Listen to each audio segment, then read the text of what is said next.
Hi friends, Monday SEBI కొన్ని risk management రూల్స్ని ప్రవేశపెట్టింది అండ్ మ్యూచువల్ ఫండ్ ఇన్వెస్టర్స్ యొక్క ఇంట్రెస్ట్ని ప్రొటెక్ట్ చేయడానికి నిబంధనలు కూడా కొంచెం కఠినతరం చేసింది. సో అందులో భాగంగా కొన్ని గైడ్ లైన్స్ ఇష్యూ చేశారు. చీఫ్ రిస్క్ ఆఫీసర్ని ప్రతి మ్యూచువల్ ఫండ్కి నియమించుకోవడం అండ్ రిస్క్ మేనేజ్మెంట్ కమిటీలను ఏర్పాటు చేయడం అండ్ మెయింటైనింగ్ మెట్రిక్స్ ప్రతి మ్యూచువల్ ఫండ్కి స్కీమ్కి సంబంధించి. సో కొన్ని మెట్రిక్స్ లైక్ ఇన్వెస్ట్మెంట్ రిస్క్కి సంబంధించి, లిక్విడిటీ రిస్క్కి సంబంధించి అండ్ క్రెడిట్ రిస్క్కి సంబంధించిన మెట్రిక్స్ని ఏర్పాటు చేసుకోవడం. సో దాంతోపాటు సెబీ ఇంకొన్ని గైడ్ లైన్స్ని ప్రతిపాదించింది. ఉదాహరణకి రిస్క్ మేనేజ్మెంట్ ఫ్రేమ్వర్క్లో ఎవ్రీ మెంబర్ రోల్ ఏంటి, ఉదాహరణకి ట్రస్టీస్ రోల్ ఏంటి, ఏఎంసీ ఉన్నప్పుడు ఆ ఏఎంసీ యొక్క ట్రస్టీస్ యొక్క రోల్ ఏంటి, చీఫ్ ఎగ్జిక్యూటివ్ ఆఫీసర్ యొక్క రోల్ ఏంటి అండ్ చీఫ్ ఇన్వెస్ట్మెంట్ ఆఫీసర్ యొక్క రోల్ ఏంటి and other senior officials and fund managers యొక్క రోల్ అనేది క్లియర్గా మెన్షన్ చేయాలి అనేది కూడా సెబీ ప్రతిపాదించింది. సో వీటన్నిటికీ కారణం ఏంటి అంటే ఈ మధ్య కాలంలో ఫ్రాంక్లిన్ టెంపుల్టన్ విషయంలో కొన్ని వయలేషన్స్ జరిగాయి. సో దానికి సంబంధించి 2 years దాదాపు ఫ్రాంక్లిన్ టెంపుల్టన్ ఎలాంటి డెట్ ఫండ్స్ని లాంచ్ చేయడానికి వీల్లేదని కూడా సెబీ తేల్చి చెప్పింది. అలాగే మనందరికీ తెలిసిన కోటాక్ ఏఎంసీ విషయంలో కూడా 6 నెలల పాటు ఎలాంటి ఫిక్స్డ్ మెచ్యూరిటీ ప్లాన్ ప్రారంభించకుండా సెబీ అడ్డుకుంది. సో సెబీ ప్రతిపాదించిన కంప్లీట్ గైడ్ లైన్స్కి సంబంధించిన డాక్యుమెంట్ అనేది సెబీ వెబ్సైట్లో మీకు అందుబాటులో ఉంటుంది. సో ఇకపోతే నెక్స్ట్ సెన్సెక్స్ 60,000 మార్క్ క్రాస్ అయింది. దాంతోపాటు చాలా స్టాక్స్ మల్టిపుల్ రిటర్న్స్ ఇచ్చాయి. సో స్టాక్స్తో పాటుగా మ్యూచువల్ ఫండ్స్ రిటర్న్స్ కూడా ఎలా పెరిగాయి మార్చ్ 2020లో నుంచి. So top 10 mutual funds returns పరంగా, అబ్జల్యూట్ రిటర్న్స్ పరంగా ఏమున్నాయో చూస్తే కనుక క్వాంట్ స్మాల్ క్యాప్ ఫండ్ దాదాపు 350% రిటర్న్స్ ఇచ్చింది. మీరు ఇక్కడ చూడొచ్చు. So Quant small cap fund యొక్క returns as well as top 10 holdings ఏమున్నాయి ఈ మ్యూచువల్ ఫండ్స్లో కూడా మీరు ఇక్కడ క్లియర్గా చూడొచ్చు. సో అదేవిధంగా ఐసిఐసిఐ ప్రుడెన్షియల్ టెక్నాలజీ ఫండ్ దాదాపు 304% రిటర్న్స్ ఇచ్చింది.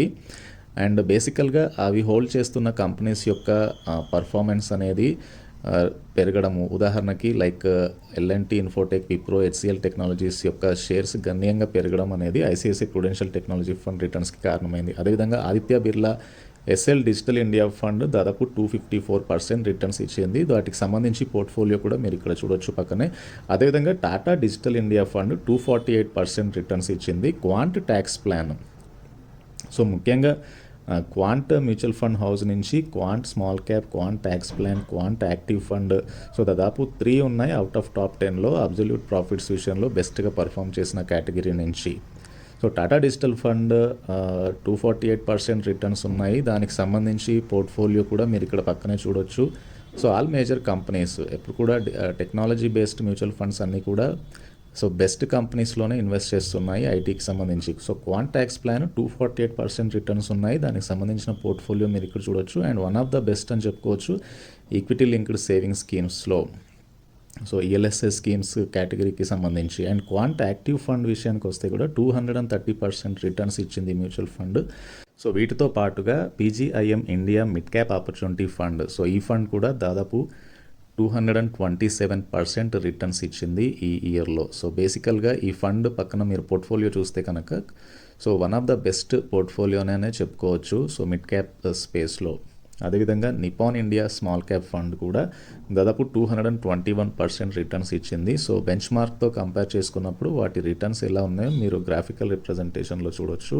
And Kotak small cap fund కూడా 219% రిటర్న్స్ అయితే ప్రొవైడ్ చేసింది. దానికి సంబంధించి స్మాల్ క్యాప్ కంపెనీస్ యొక్క లిస్ట్, సో ఎలాంటి పోర్ట్ఫోలియో కలిగి ఉందో కూడా మీరు క్లియర్గా చూడొచ్చు. So SBI technology opportunity fund కూడా 206% మ్యాసివ్ రిటర్న్స్ ఇవ్వడం జరిగింది సో ఈ టైం ఫ్రేమ్లో. సో ఇవన్నీ కూడా దాదాపు 1.5 yearలో మ్యూచువల్ ఫండ్స్ అనేవి గణనీయంగా పెరిగాయి.